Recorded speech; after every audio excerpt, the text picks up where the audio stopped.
The lost child. A child goes to a fair with his parents.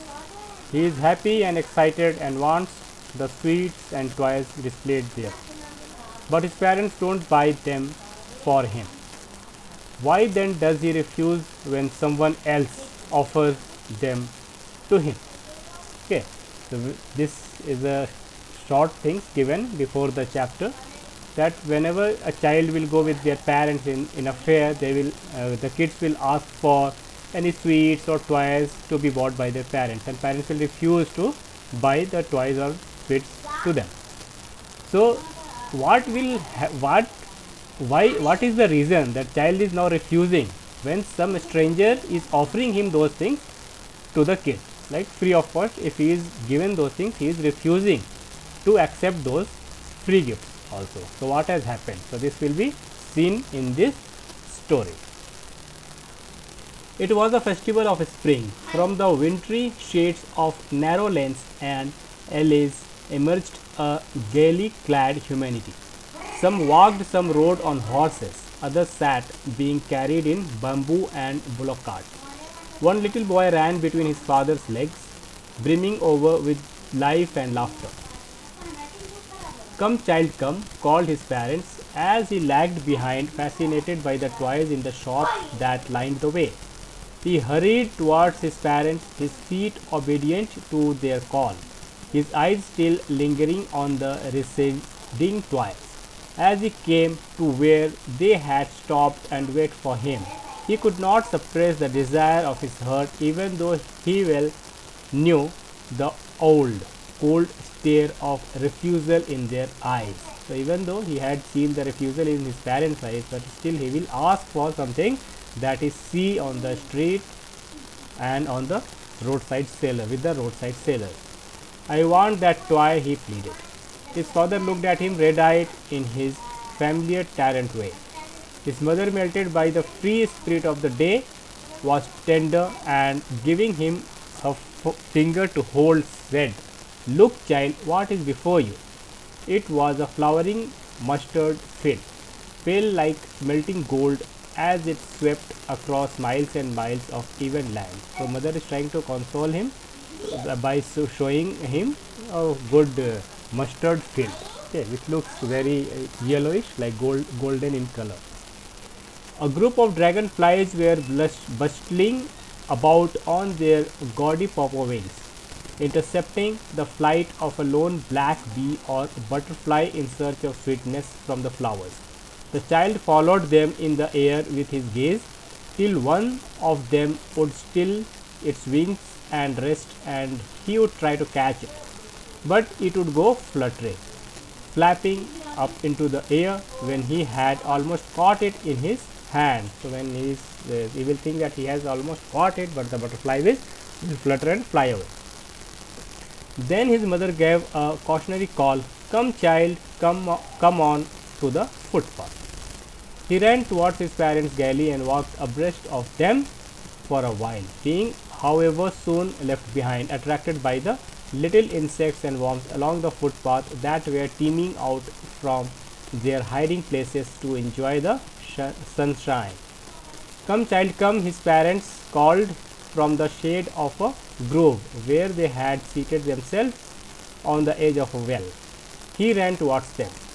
A shower of young flowers fell upon the child as he entered the grove, and forgetting his parents, he began to gather the raining petals in his hands.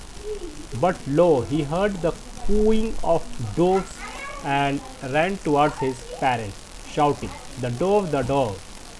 The raining petals dropped from his forgotten hands. "Come, child, come!" They called to the child, who had now gone running in wild capers round the banyan tree, and gathering him up, they took the narrow, winding footpath which led to the fair through the mustard fields. As they neared the village, the child could see many other footpaths full of throngs, converging to the whirlpool of the fair, and felt at once repelled and fascinated by the confusion of the world he was entering. A sweetmeat seller hawked gulab jamun, rasgulla, burfi, jalebi, at the corner of the entrance, and a crowd pressed around his counter at the foot of an architecture of many colored sweets decorated with leaves of silver and gold. The child stared open-eyed, and his mouth watered for the burfi that was his favorite sweet. I want that burfi, he slowly murmured. But he half knew as he begged that his plea would not be heeded because his parents would say he was greedy. So without waiting for an answer, he moved on. So he will himself assume that he will not get anything what he will ask for in the fair. So his parents will deny or will not give him. So he had the feeling, he had developed the feeling. A flower seller hogged a garland of gulmohar, a garland of gulmohar. The child seemed irresistibly drawn. He went towards the basket where the flowers lay heaped and half murmured, I want that garland. But he well knew his parents would refuse to buy him those flowers because they would say that they were cheap. So without waiting for an answer, he moved on. So again, same thing happened with the flower garland. So he moved on. A man stood holding a pole with yellow, red, green and purple balloons flying from it. The child was simply carried away by the rainbow glory of their silken colors, and he was filled with an overwhelming desire to possess them all. But he well knew his parents would never buy him the balloons because they would say he was too old to play with such toys. So he walked on further.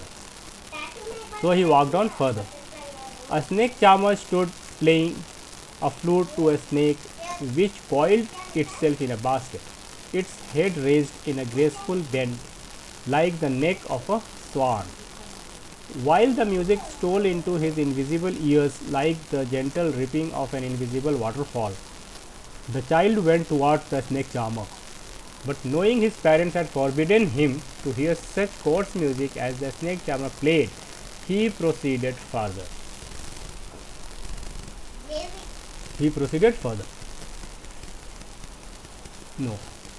But knowing his parents had forbidden him to hear such coarse music as the snake charmer played, he proceeded further. There was a roundabout. There was a roundabout in full swing. Men, women, and children carried away in a whirling motion, shrieked and cried with dizzy laughter. The child watched them intently, and then he made a bold request. I want to go on the roundabout, please, father, mother. Now when he saw the roundabout, he had like lot of interest in going there. So he pleaded his father and mother to allow him to go to the roundabout. There was no reply. He turned to look at his parents. They were not there ahead of him. So when he looked around, his father and mother were not there. So he was left alone there. He got, because of the charming that he was seeing in the fair, so he went somewhere else, and his parents were moving somewhere else. So he was actually lost now. He was in the middle of the crowd now. He turned to look at his parents. They were not there ahead of him. He turned to look on either side. They were not there. He looked behind. There was no sign of them. So he tried to search for his parents, but they were not there in that place. A full deep cry rose within his dry throat, and with a sudden jerk of his body, he ran from where he stood, crying in real fear, mother, father. Now he was scared. He was in fear. So he was shouting mother and father, and he ran from that place to some other place. Tears rolled down from his eyes, hot and fierce. His flushed face was convulsed with fear. Panic stricken, he ran to one side first, then to the other, hither and thither in all directions, knowing not where to go. Mother, father, he wailed. His yellow turban came untied, and his clothes became muddy, having run to and fro in a rage of running for a while. He stood defeated, his cries suppressed into sobs.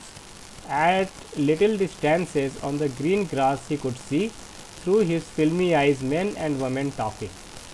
He tried to look intently among the patches of bright yellow clothes, but there was no sign of his father and mother among these people, who seemed to laugh and talk just for the sake of laughing and talking. He ran quickly again, this time to a shrine to which people seemed to be crowding. Every little inch of space here was congested with men, but he ran through people's legs, his little sob lingering mother father near the entrance to the temple. However, the crowd became very thick. Men jostled each other, heavy men with flashing murderous eyes and hefty shoulders. The poor child struggled to thrust a way between their feet, but knocked to and fro by their brutal movements. He might have been trampled underfoot had he not shrieked at the highest pitch of his voice, "Father, mother!" A man in the surging crowd heard his cry and, stooping with great difficulty, lifted him up in his arms. "How did you get here, child? Whose baby are you?" the man asked as he steered clear of the mass. The child wept more bitterly than ever now and only cried, "I want my mother, I want my father." So when one person tried to help him, so he started crying more and started crying more louder. And he shouted, "I want my mother, I want my father." The man tried to soothe him by taking him to the roundabout. "Will you have a ride on the horse?" he gently asked as he approached the ring. The child's throat tore into 1,000 shrill sobs and he only shouted, "I want my mother, I want my father." The man headed towards the place where the snake charmer still played on the flute to the swaying cobra. "Listen to that nice music, child," he pleaded, but the child shut his ears with his fingers and shouted his double-pitched strain, "I want my mother, I want my father." The man took him near the balloons, thinking the bright colors of the balloons would distract the child's attention and quieten him. "Would you like a rainbow-colored balloon?" he persuasively asked. The child turned his eyes from the flying balloons and just sobbed, "I want my mother, I want my father." The man, still trying to make the child happy, bore him to the gate where the flower seller sat. "Look, can you smell those nice flowers, child? Would you like a garland to put around your neck?" The child turned his nose away from the basket and reiterated his sob, "I want my mother, I want my father." Thinking to humor his disconsolate child by a gift of sweets, the man took him to the counter of the sweet shop. "What sweets would you like, child?" he asked. The child turned his face from the sweet shop and only sobbed, "I want my mother, I want my father." Written by Mulk Raj Anand.